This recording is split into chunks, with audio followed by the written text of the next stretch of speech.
right, well, folks continue to populate into the meeting. I will go ahead and do a very brief introduction. And I would like to begin by welcoming everyone that we have in attendance today. Our session is part of an ongoing webinar series by which we talk about a wide variety of topics tied to NIH proposal development, all the way to working with students in a laboratory. So if you're joining us for the first time, we certainly welcome your questions today. We would ask that you put those in the Q&A box, and we will hold those until the formal presentation concludes. At that point, I'll share some questions out with today's presenter to give her a chance to address those. We will be respectful of everyone's time and plan to wrap up at the top of the hour today if possible. If you are interested in going back to watch the session at a later date, please give us 2 or 3 business days to process the recording and get it uploaded to our YouTube channel. If you registered today, you'll get an email notification when that video is ready to view. So with that, I would like to welcome today's presenter, Ms. Lou Hurst, who is a Proposal Development Officer here at the University of Kentucky and a member of our Sure Resource Center team. She's going to speak to you today on finding funding opportunities, strategies, and approaches. So welcome, Lou. Thank you, Melissa, and welcome everyone to this session. And as you know, the goal of the SURE program is to support faculty and staff of eligible institutions in growing their overall research capacity, which means developing relationships with funders and becoming more competitive for extramural funding from a variety of sources, including but not limited to NIH. And all that falls under the domain of research development, which is what my office does here at UK. So our agenda for today's session, first we'll cover on a high level some strategies for finding suitable funding opportunities for your research or research at your institution. We'll talk about how to evaluate funding opportunities to determine whether they're really a good fit for the work that you have in mind. We'll discuss how to interpret the language that you find in funding opportunities. I'm going to show you that the best way to approach that is usually to understand the funder's perspective. And we'll look closely at what features, details, and potential pitfalls you want to look for in a funding opportunity. So what we'll talk about today will be applicable to all funders, but to illustrate these concepts, we're especially going to look at the 2 SURE mechanisms, the SURE Award and the SURE First Award, since most of you in the audience today will be familiar with these. Maybe you've prepared an application or you will be in the future. And several of our other webinars here in the Resource Center focus in more detail on how to develop components of those applications. But today we're going to talk about how to find funding opportunities. And again, keeping things at a high level and keeping in mind that your overall objective is to find out how to understand your current research strengths and your priorities and your plans in the context of existing funding opportunities that are out there. And I'll start by asking, what kinds of challenges have you had or do you currently have in finding suitable funding for your research? So have you had any of these problems, like not hearing about good opportunities until it's too late to apply?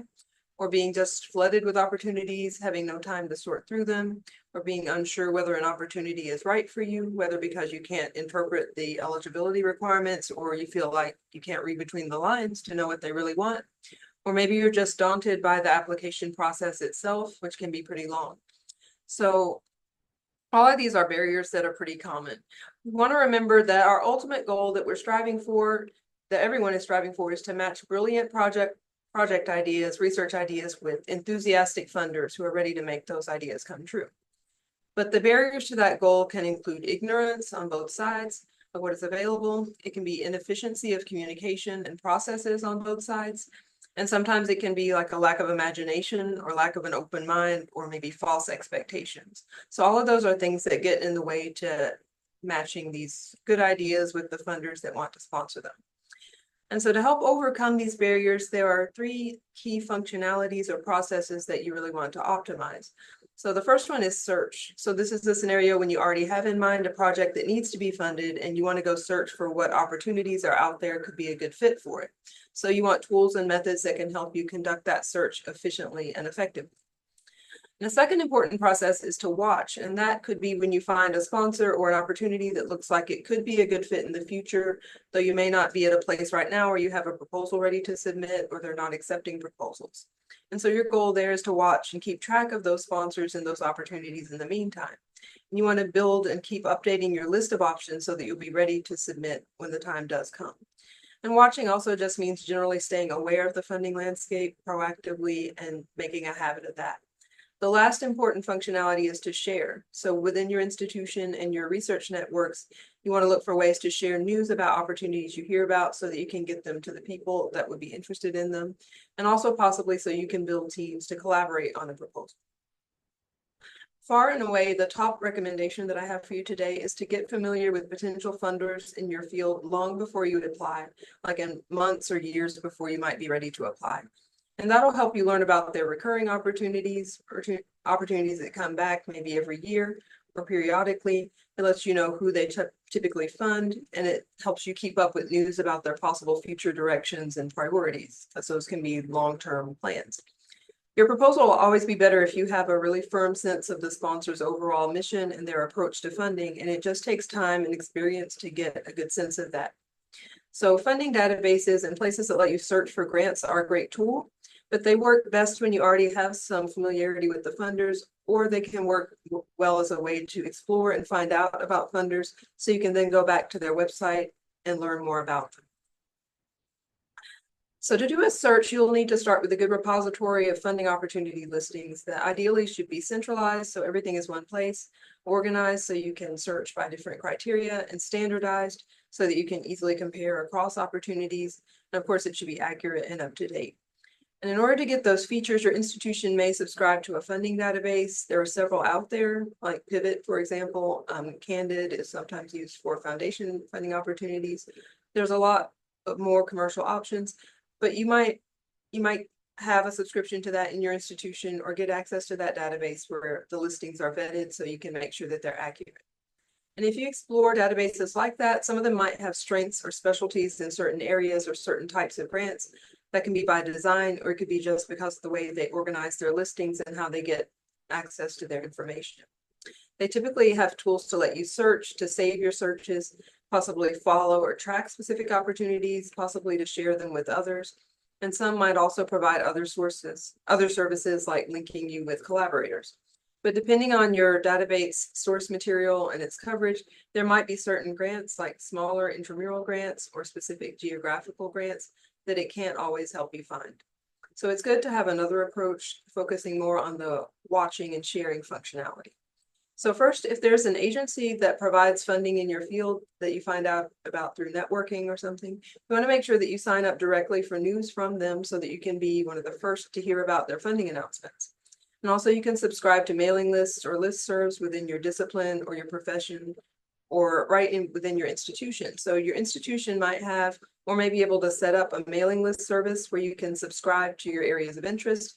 And then ideally there can be staff that monitor opportunities as they come in and send them out to the lists. And a good advantage of that is that they can pre-screen them to make sure you're eligible, your institution is eligible, and they can curate them to make sure the opportunities are a good fit for your institution. So these are ways to find out about opportunities that you might not hear about otherwise and make sure you learn about them in time to apply. But typically the most consistent and most reliable funding sources tend to be the familiar funders that have been around for a long time and most people in your field have already heard of. So it's worth it to take just a moment to consider where the funding is coming from in different cases. So public sources of funding where the funds ultimately come from tax revenue, they're awarded through a government, can be federal, state, or local. Private funding can come through foundations, corporate philanthropy programs, or professional organizations, and those funds can come from donations or endowments or member dues. And then institutional sources describes opportunities you can access through your affiliation with an institution or through collaborations that you have with other institutions, like in a consortium, perhaps. So my goal in pointing these out is to remind you that because of their characteristics, they tend to release information about their funding in different ways. So federal grants, for instance, will publish their grant information as well as their award information in one place that we'll talk about. And they have requirements dictating what they can include in their funding opportunities, whereas private sources can be much more variable in how and where they announce their funding opportunities, to the point that they might not even have published competitive opportunities at all, and you may have to establish a relationship with them in advance to access their funding. So these different sources also might have different coverage in the funding databases that you use. Some may be stronger at finding a certain type of funding. So it's very important to diversify and use multiple of these approaches and strategies to find your funding opportunities. It'll be important for you to be familiar with the main databases for federal funding and learn to use the tools that they have in place for searching and following and sharing opportunities. So grants.gov, as you may know, is the official US government website where all the federal agencies have to publish their funding opportunities, even if they're also posted elsewhere, which often they are. And it's free, so it's accessible to everyone. It's authoritative, centralized, and secure, and it's updated daily. And it's not only a funding search tool, but it's a general information resource about the federal grants process. And it's also the portal through which you would actually apply for many opportunities. And the counterpart for federal contracts is another site called sam.gov. And so grants.gov lets you search by research topic, keywords, status, meaning is it currently posted, forecasted, the funding instrument type, and the eligibility of the applicant. So you can you apply if you're a university, a nonprofit, a government agency, or so on, in category and also by federal funding agency. So for example, NIH or SAMHSA or Department of Justice. So you can register for an account on grants.gov, and I encourage you to, and that way you can subscribe to saved searches, and you get an email every day that shows you new opportunities that fit your search parameters. You can also subscribe to a specific opportunity to get an email when it gets updated. And you may be able to use some infrastructure within your institution, like mailing lists that I talked about, or a research development support staff to help you streamline the process of getting information from grants.gov to people in your institution as quickly as you can. So here's how the search page for grants.gov looks, showing how you can do a search by those parameters. Again, notice that new listings are updated daily. And here, just to show that it does pull up the SURE R16 awards that are our focus, I've just typed in the title of the program, and those two NOFOs are the first two search results. If you click on one of those, it'll take you to the opportunity page where you can access the full funding announcement, just like you would get from NIH's website. So again, this just illustrates all information on all the federal grant opportunities will be posted here.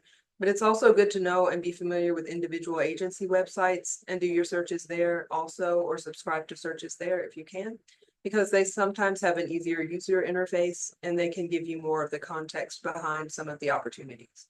And NIH is a prime example because since it's a very large agency, they have their own specialized website and search functions, which we will look at now. On the NIH guide for grants and contracts, you can search for grants by these parameters, and as you might notice, they're more reflective of like NIH's organizational structure with its different institutes and its different grant mechanisms. And grants.gov isn't really able to capture those distinctions very well. So this might be a good option if you're sure you're looking for something in the biomedical space already. Like grants.gov, you can subscribe to saved searches through the NIH guide. And you can also subscribe to their table of contents, which is a digest of everything that was posted during the week. And that's important because NIH doesn't just post the funding opportunities, but also agency-wide announcements and reports. And keeping up with those is important to being part of the NIH research community.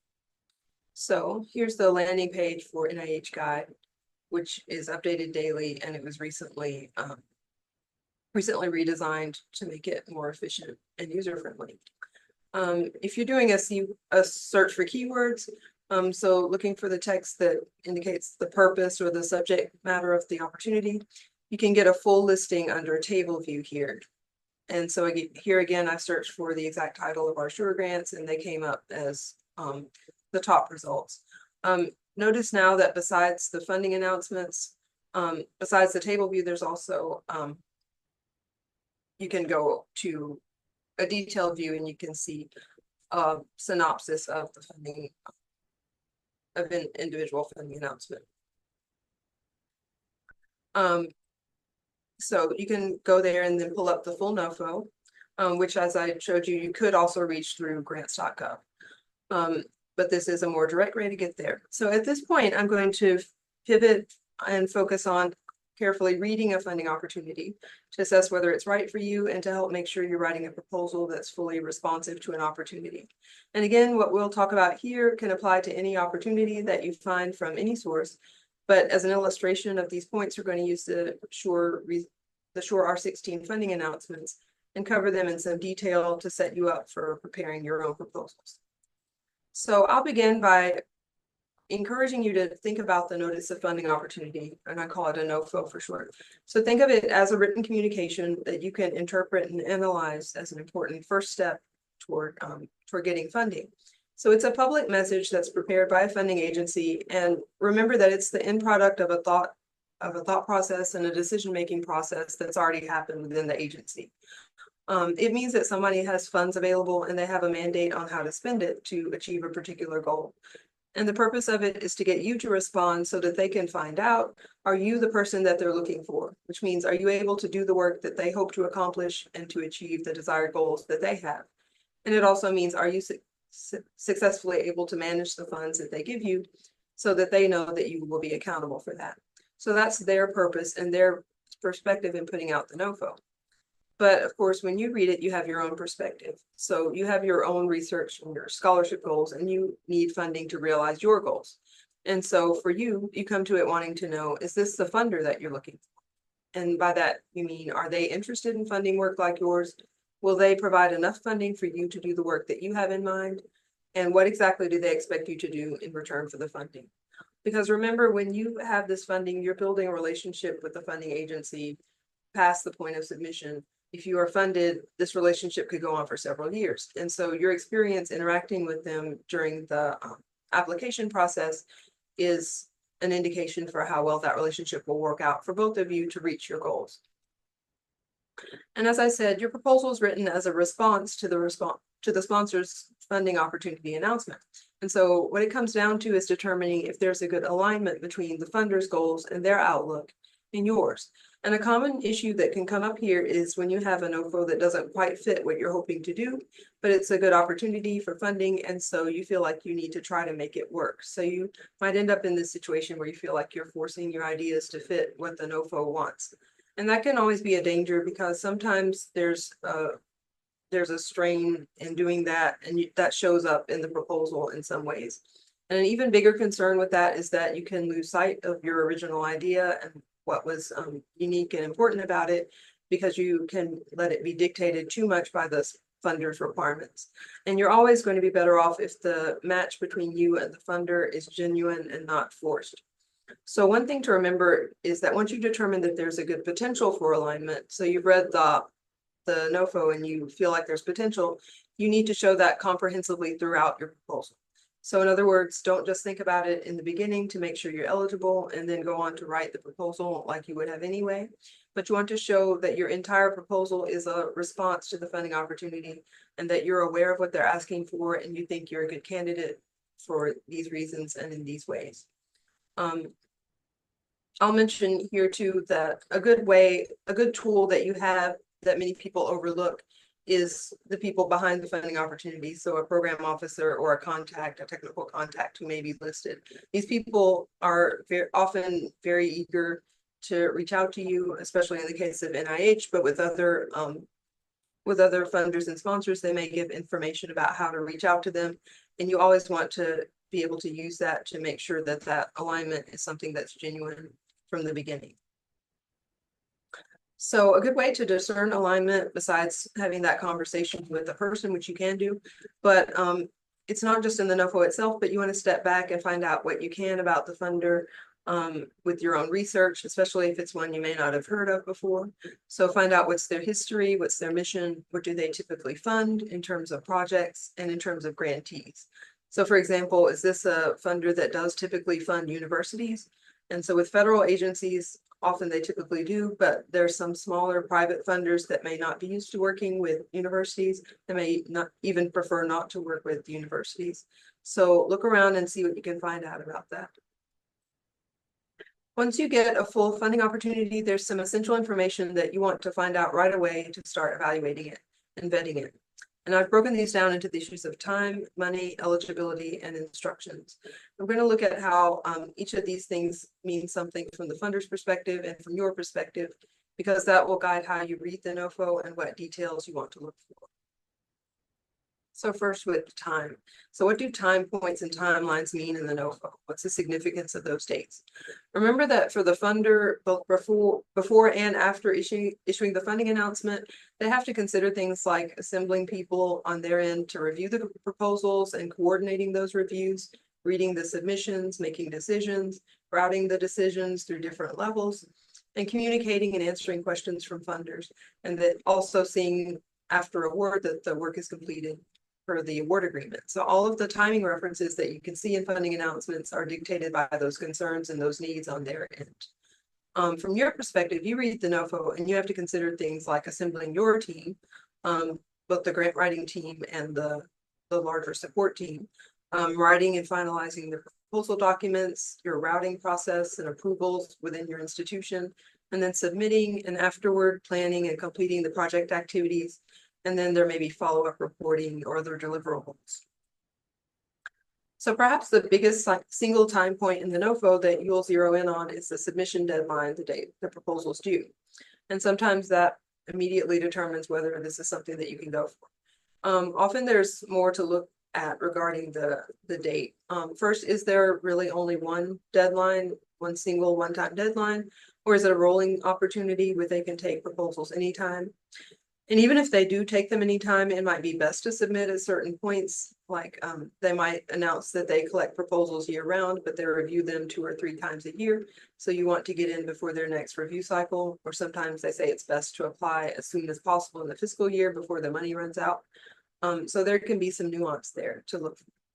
If the deadline is one that's too soon, or if you just missed it, then you want to, of course, look at the opportunity, the history of the funding opportunity, and see if it's likely that it will come up again, maybe the following year, and check whether it tends to change from year to year.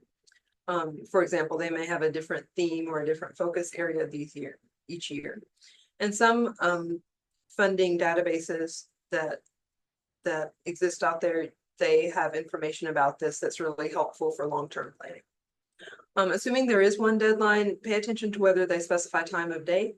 That could be 5 p.m. or midnight, and even the time zone. That can be an issue sometimes. Consider that the application can have multiple components that each have their own due date. So, for example, they might require a letter of intent or a pre-application before the main proposal is due. There may be recommendation letters that are submitted separately that may be at a different time. So check for those details. And I want to emphasize that you want to keep in mind internal deadlines. And that's something that no funding opportunity can tell you because they don't know what's going on inside your institution or in your life. And so you may have an internal deadline a few days in advance of the funder's deadline because of all the work that needs to be done within your institution before you submit. So that could be completing registrations for some internal review or routing process. And that deadline might be fixed and set for you by somebody else. Or you might want to set it yourself to coordinate your grant writing team and make sure you don't cut it too close to the deadline that the funder sets. Obviously, as you know, there can be all kinds of delays with different application components, like letters of support, letters of collaboration. You may want to send your proposal out for many people to review to give you feedback. And that's always a good idea, but it can also bring extra delays. So when you look at a deadline, you have to factor in all of those things. Consider the timing of events post-award. So does the opportunity specify when the work that's being funded has to start, or do you maybe get to decide that yourself? And what would be the performance period that they're going to use to evaluate whether you've met their expectations? So is it a 1-year performance period? Is it realistic that you can do that work within 1 year? Are there certain budget periods, and are there deliverables or reports that will be due on a certain schedule? And so ultimately you have to consider, how does all of that fit in with your other professional and personal responsibilities? Is that something that's feasible for you? So let's look at our 2 SURE funding announcements in terms of timing. So each funding announcement includes a table that shows the due date for new applications and for renewal applications if that applies. You see that for each deadline, there's associated dates for NIH to do their part of it. So the merit review, the advisory council review, and the earliest start date of your project. So you can use this to see how your work timeline could fit in with theirs. For each of the SURE opportunities, applications are accepted now twice a year in May and December. And you'll also see, if you read the funding announcements, that letters of intent are not required.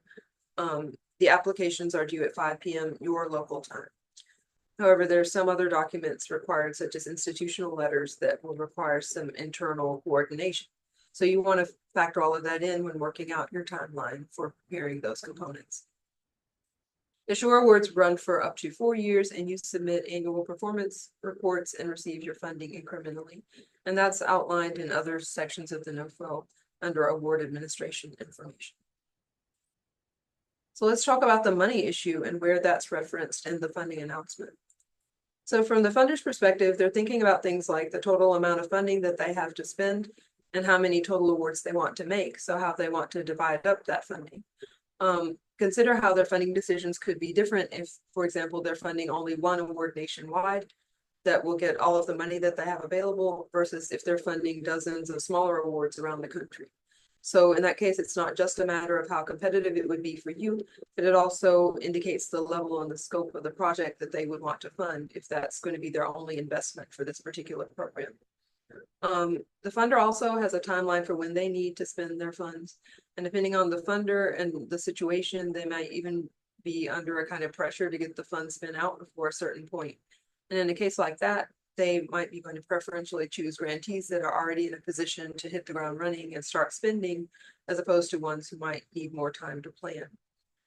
They might be operating under agency-wide regulations or organizational bylaws if they're a private funder, and that can dictate what they're allowed to award grants for, and that'll come down to you as budget restrictions that you may see in the NOFO.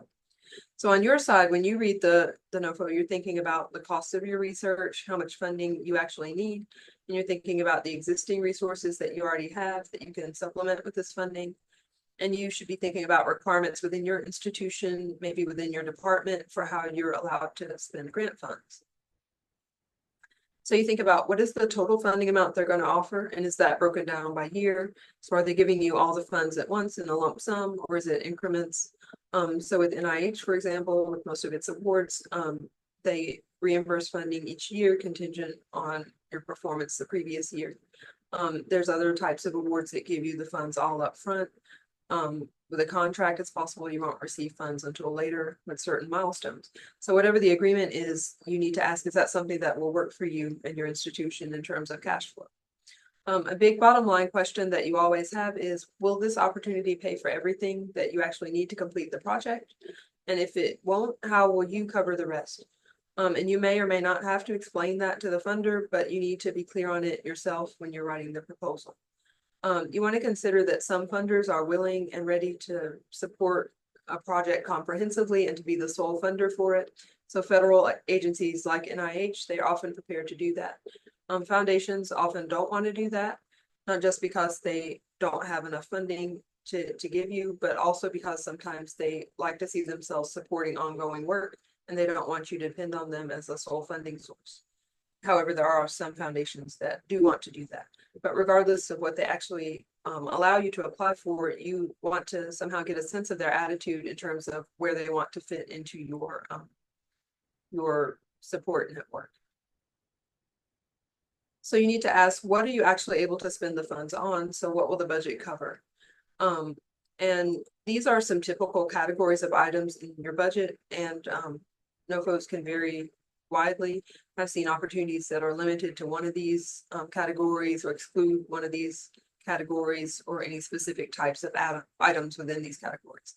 And this is very important to look at and think about, not just for the practical reason of knowing what you'll be able to spend the funds on and whether that'll work for you, but also in terms of understanding how the funder is thinking about the whole purpose of your project. So if you see something is not allowed for spending, there is likely some reason for that based on the size of the funder or the mission of the funder or something. See if you can kind of get a sense of that logic to help you kind of understand where they're coming from when they have these budget restrictions. But also, of course, to make sure that you are submitting a responsive project. Here's two important issues to keep in mind regarding budget restrictions. First, the term indirect costs. Sometimes that's called overhead or F&A, facilities and administrative costs. So as you probably know, these are costs in a grant award that go to support not your specific project activities, but the overall supportive infrastructure of your organization, such as the building, the utilities and the supportive offices and all of that support work. And it's important to remember that these are real costs for real things that your institution is using to to do the project, and your institution does need to cover those costs some way or another. But your funding opportunity will specify whether and how much they'll cover in indirect costs.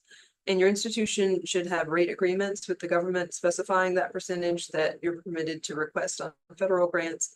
And sometimes private funders will honor that rate, but some won't, and they may offer what's called a de minimis rate, or they might not cover indirect costs at all. And then your institution may get a say in whether or not they'll accept the award at that rate. And they may have policies for that. So this can be a big issue when drawing up your budget. So you want to make sure you learn the rules for that as soon as you can, not just in general, but for a specific opportunity that you're looking at. And then another important consideration is cost share, sometimes called match. And that's when your institution has to contribute some of its own resources to supplement the funds before the funder will agree to give you the award.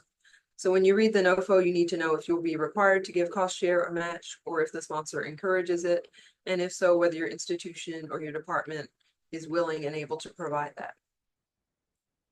Going back to our SURE funding announcements as examples, it's set forth that you can budget up to $100,000 in direct costs per year for the SURE award and up to $125,000 for the SURE first. And that is for up to 4 years, and there's no cost share requirement. And these awards do allow indirect costs, which are then added to the direct cost to give a total award amount, and that will vary by each institution depending on what your indirect rate is. And beyond that, here I'm referencing the NIH grants policy statement, and that outlines what NIH allows and disallows on budgets. Whenever that is not set forth in more detail in the specific funding announcement, you can find it there. Let's talk about eligibility now. So how you read the NOFO to determine whether you're eligible for this funding. So a key point is that from the funder's point of view, eligibility is determined based on the purpose of the funding, the original purpose. So sometimes the whole purpose of a grant program is to build up, say, the workforce within a field, like in biomedicine, by targeting people at specific career stages to develop their careers. And there may be some programs that want to support specific types of institutions, like minority serving institutions. With some, maybe the whole purpose is to try to forge collaborations between people or institutions of specific kinds, or interdisciplinary collaborations. So there's all kinds of purposes that go into this, but all of it will be reflected in who's allowed to apply, because of course they don't want to target the wrong people or the wrong institutions, because that would defeat the purpose. So you want to consider this if a NOFO is coming out, for example, as part of a larger initiative or a series of programs, like the SURE program, for instance. And so then there are often eligibility considerations connected with that. For instance, they may want to only fund organizations that already received awards as part of some earlier phase of the initiative. And then maybe this grant is to help them continue or to supplement their ongoing work, and it's not for other people. You can see those sorts of things. It may be that the NOFO is coming out as the government's implementation of some legislation or some specific public program, like the CHIPS Act, for instance, and it may have eligibility requirements in order to ensure that it's fulfilling the purpose of those initiatives or those acts. But on your end, eligibility is pretty straightforward and simple, because what you need to be concerned about is to make sure that this will work for you early on. You don't want to immediately get screened out because you don't fit their eligibility criteria. And of course, you don't want to waste your time on a lengthy application if you're not eligible. So before you proceed, you want to make sure that you are clear on eligibility. You also need to ask yourself the question, or to get answered the question, is this something that you apply for as an institution or as an individual?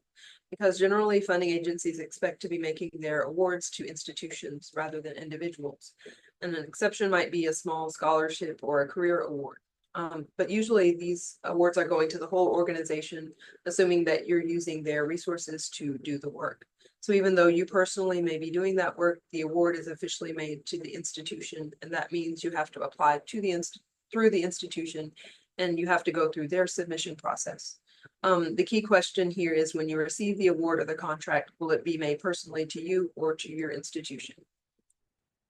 Assuming that it is through your institution, you have to check whether the institution is eligible as an applicant. And so these are examples of eligibility categories for institutions. But you have to check what the funding opportunity specifies, they may have set aside funds for a specific type of organization. There can also be overlap here. So your university might qualify as institution of higher education, but also as a nonprofit.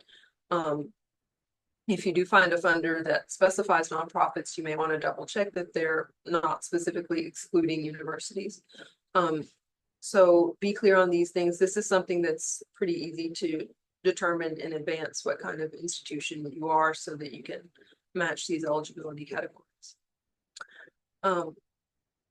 Looking ahead to personal eligibility as the individual applicant or as the PI or project lead, there might be certain qualifications required. They may look at whether you're a member of a professional organization. There may be demographic factors involved, especially if it's an award targeting a certain demographic group, an award supporting diversity. For example, there may be an issue of your prior award status, like whether you've received this award or a similar kind of award before. So with our SURE awards, you'll be aware that these are part of a larger initiative by NIH to build research capacity at institutions that serve a large number of students from groups that are underrepresented in biomedical research, and for institutions and faculty that have received limited NIH funding or other research funding. So the purpose of that program was very deeply thought out by NIH, and so you can see it clearly reflected in the eligibility criteria and the funding announcements. So there's a section in each NOFO, each of the SURE NOFOs, that outline what counts as an eligible institution for the purposes of this program. And it looks at things like degrees awarded, total NIH funding in the past, and student characteristics.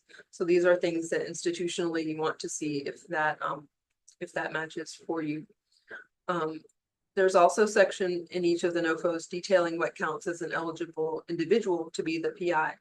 So in both of these, there's language stipulating that the PI must be full-time, tenure track faculty, and it gives guidelines for what counts in terms of prior awards.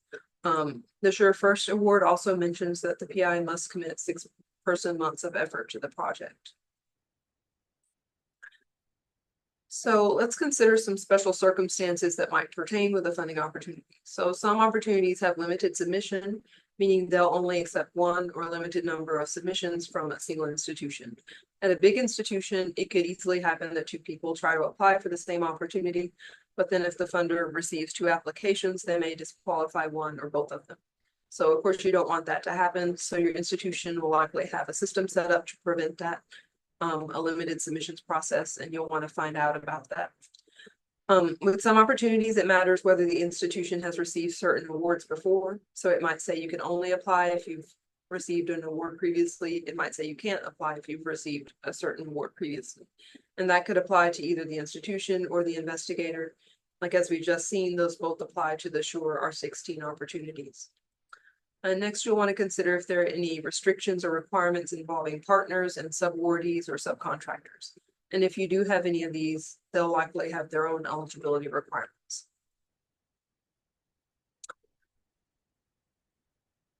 So here's language from the SURE R16 that verifies that there's no limit on the number of submissions from an institution as long as each submission is scientifically distinct. So that's pretty typical if it's not a limited submission opportunity from NIH. Finally, you need to consider whether the project that you're wanting to fund meets their eligibility requirements. So some opportunities may only be open to you, for instance, if you're in certain areas of the country, or they may require you to serve certain populations. And with any of these kinds of requirements, of course, you want to read their definitions very carefully. Like a question for us in Kentucky sometimes is whether Kentucky counts as in the Southeast. Is it in the South? How do they define that? Look at those things. What counts as a rural population, for instance? What counts as a humanities project? Which disciplines does that cover?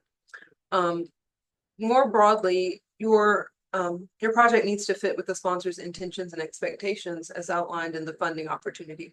And this can kind of be part of that reading between the lines skill that we talked about.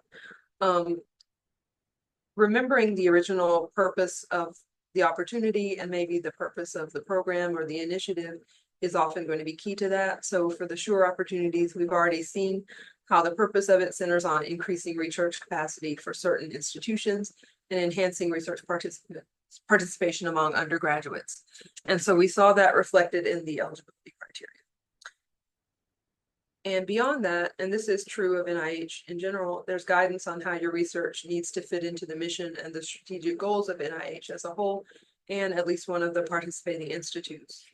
So there was a list of institutes at the beginning of each NOFO, showing which institutes participate in it. There's a long list of those for the R16s. In the funding opportunity description, you see some language that's specific to several of those institutions. So it states their mission and what kinds of projects they're looking to fund with these awards. So I'm showing two examples here, NIA and NINDS. So when you have a project to propose for this opportunity, you need to read and consider which institute might seem like a good fit. And you're also here expressly encouraged to discuss your idea with one of the program contacts that's listed at the bottom of the announcement for each institute. And they also state that if your project seems to fit with an institute that's not listed in the announcement, you can reach out to NIGMS, who is sponsoring the overall SURE initiative. So lastly, let's look at instructions in the funding announcement. And this is instructions for how to complete and submit your application. So when the funder writes out instructions, they have two big goals. One is to ensure consistency and uniform standards among the proposals that they get so that they can review them more efficiently. And the other goal is to bring out the distinguishing details among the applicants so that they can see what points they differ on when they make their comparisons and do evaluations. And it pays to keep both of these in mind when you write your proposal. So you, of course, don't want to deviate in terms of form and formatting, because you want to make it easy for your reviewers to do their job reading it. But you do want to make yourself stick out in terms of content of what you're proposing. And you want to make the case for why you're unique and you're the one that they should fund over the other applications that have the same format. So when you read over the application instructions as part of evaluating whether the NOFO is a good fit for you, because of course you should read them first before you actually dive into writing it. When you're reading that, you need to assess whether it's feasible. You want to think about how to coordinate your team to complete these components. And this is where a task list can really help. So sit down and kind of divide the NOFO into sections and look at every single component that will be involved. You need to make sure that your proposal is accepted, of course, and doesn't get rejected or immediately screened out because you made some technical error. So those are your priorities and things to think about when you review the instructions. Your funding opportunity or the agency guidelines should tell you how to submit the application. And there may be a special submission portal that you have to use. It may require you to register, sometimes days or weeks in advance.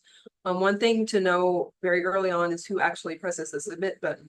Note that this is not necessarily the same person as the official applicant. With larger proposals, it's typically grants personnel at a university, your sponsored projects office, that you officially submit the proposal through their software, and they'll tell you when they've done that. Whichever it is, you need to know this early on because it will help you with your planning and help you prevent a last minute emergency, which nobody wants. So know who the grants administrators are at your institution and know how you're expected to work with them through the submissions process.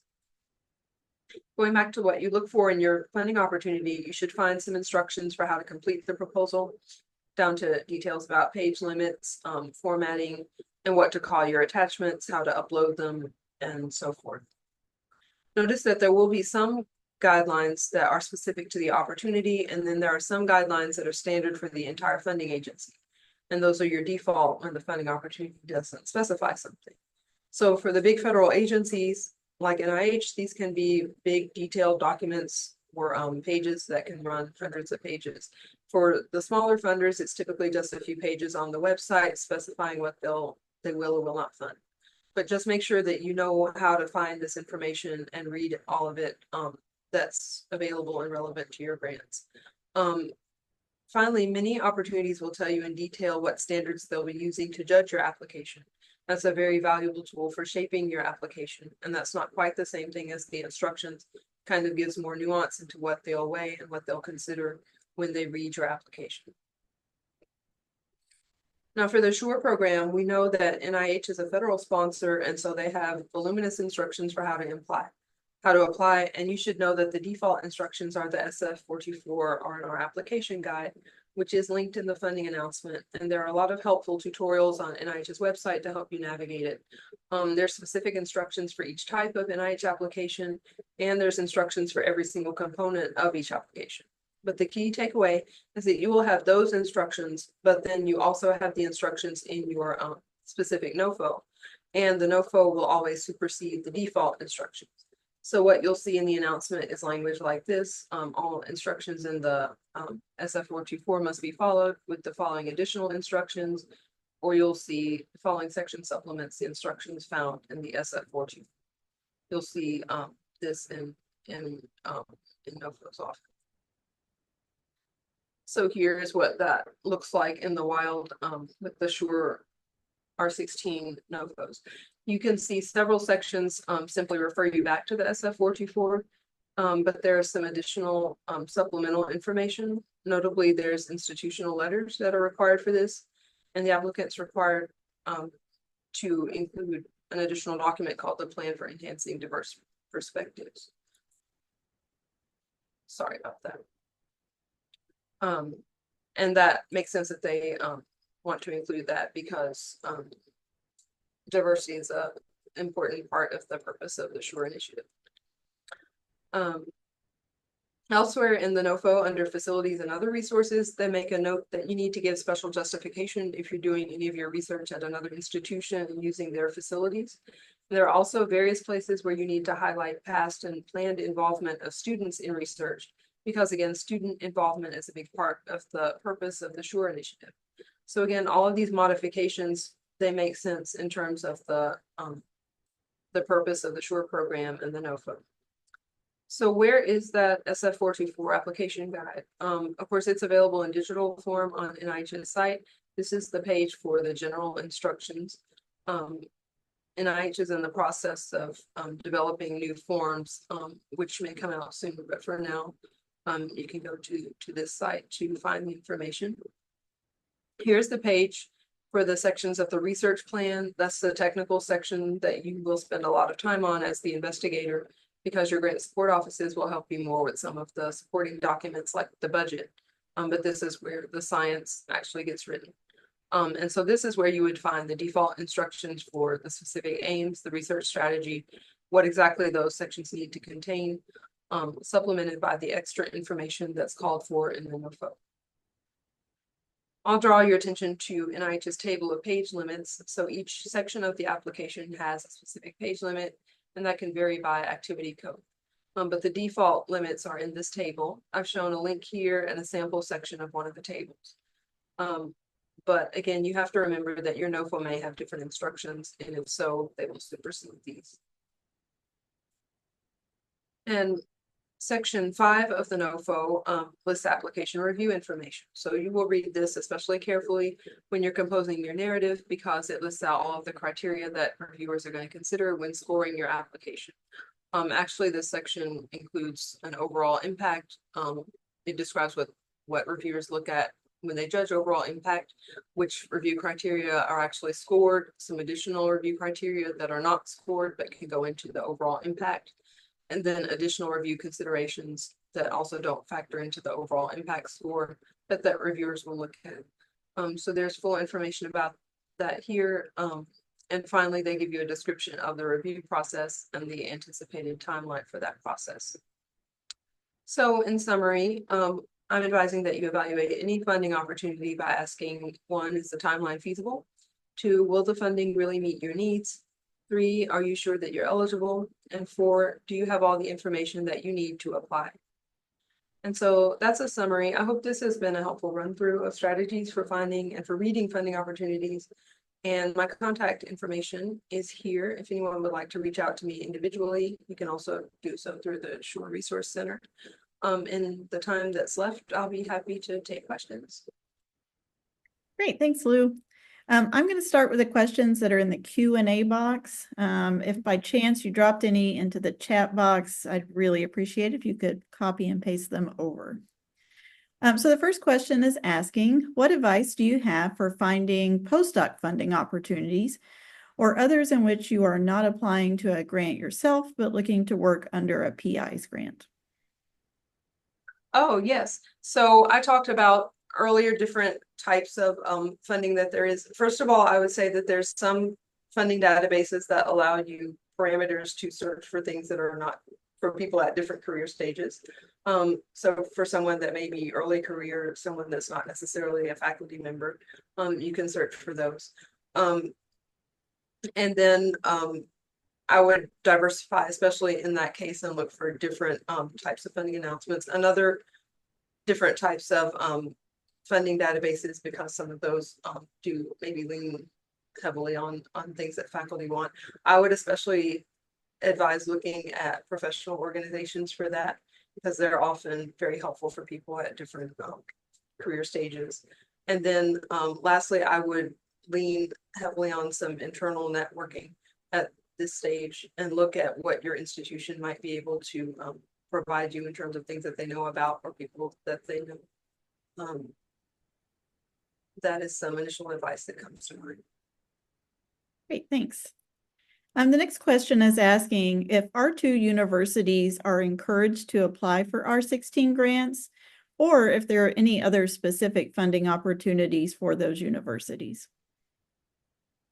They are definitely encouraged in applying for this, and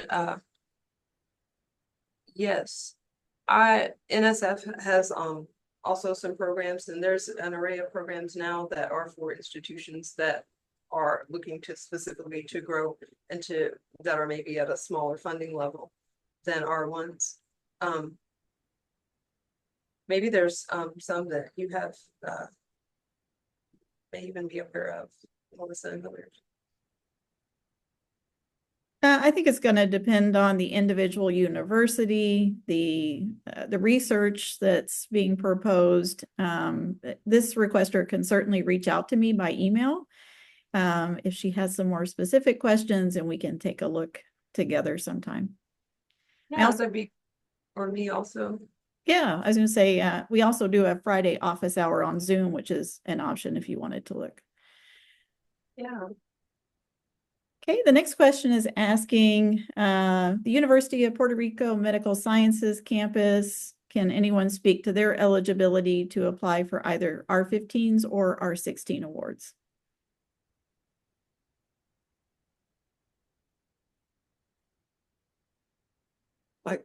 I believe they should be. Is that, I mean, we have to look specifically, but they should be eligible.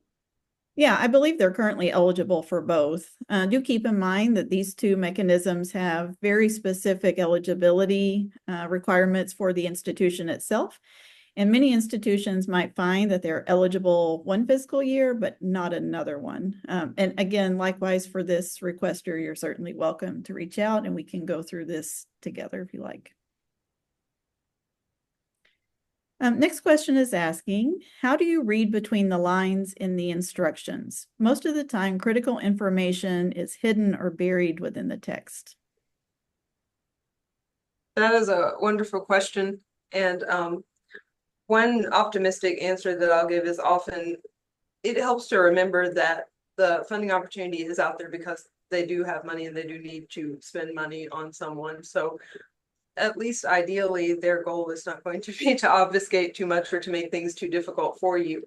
And then hopefully also I would look for technical contacts that are often included somewhere in the funding announcement to maybe initiate that conversation if necessary and if so. But another maybe, I wouldn't say it's not optimistic, but another maybe more realistic way of thinking about this is for context in knowing what you're looking at when you see a funding announcement, do that kind of deep dive into the history of the funder and see who all they try to fund. So they will tell you who, for example, is eligible or what types of projects they really want to do. But if you do look at their history of projects that they've made, you kind of get a sense of what they look for in terms of scope, maybe geographical diversity, maybe methods, maybe approaches, maybe this funder tends to go for a more qualitative versus a quantitative approach, or you can at least surmise that based on the past. I would at the same time caution you though to not rely too heavily on history because sometimes the sponsor is specifically looking for something novel. Sometimes they may have had a change of of staff for a regime change at the sponsoring institution, and they are actively wanting to take a new direction, and they may have indicated that somewhere. So keep an open mind about this. Use whatever channels they provide you for communicating and getting your questions answered with them directly.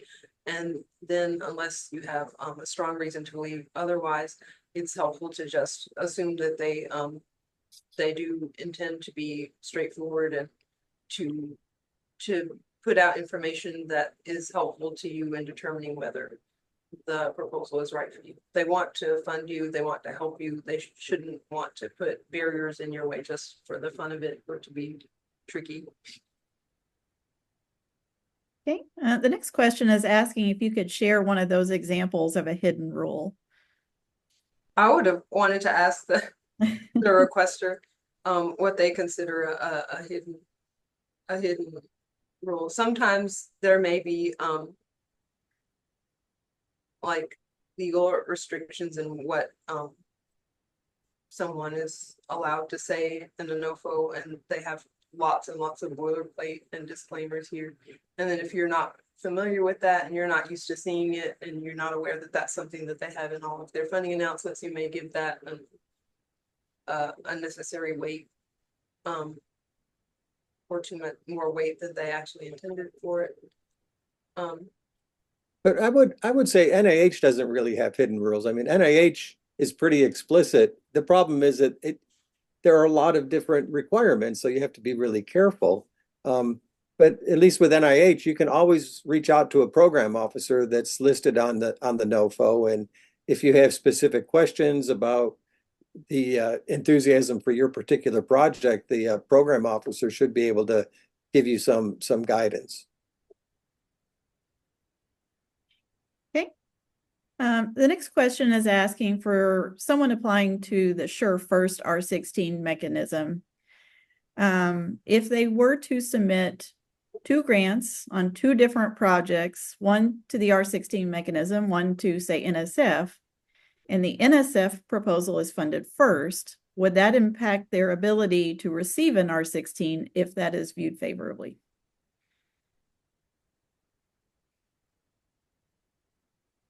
You want to take that?